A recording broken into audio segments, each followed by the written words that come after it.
কাউকে অনেক ভেঙে চুরে কষ্ট দেওয়ার পর একটা ব্যাপার খেয়াল করেছেন? যে মানুষ আপনাকে রেসপেক্ট করত, আজ আপনি তার কাছে একটা মিথ্যার ছায়া। যে মানুষটা আপনার জন্য দিনরাত দোয়া করত, সে মানুষটা খেতে বসলেও আপনার কথা ভাবলে কষ্টের কারণে চোখের পানিতে তার খাবার ভেসে যায়। সে নামাজ পড়তে বসলেও কান্নায় ভেঙে পড়ে। কেবল তার রূহ থেকে আপনার জন্য বদদোয়া চলে আসে, সে না চাইতেও।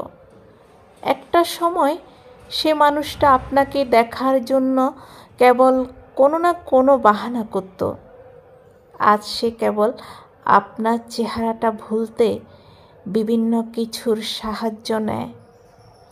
আসলে আপনি তাকে শুধু কষ্টই দেননি, বরং আপনি তাকে এতটাই মিসট্রিট করেছেন, আপনার সমস্ত কার্যকলাপ তাকে বাধ্য করিয়েছে। আসলে সে এমন কাউকে হারায়নি যার ভালোবাসা নিখাদ ও লয়াল ছিল, বরং আপনি এমন কাউকে হারিয়ে ফেলেছেন যার ভালোবাসা ও মমতা আপনার জন্য শর্তহীন ছিল।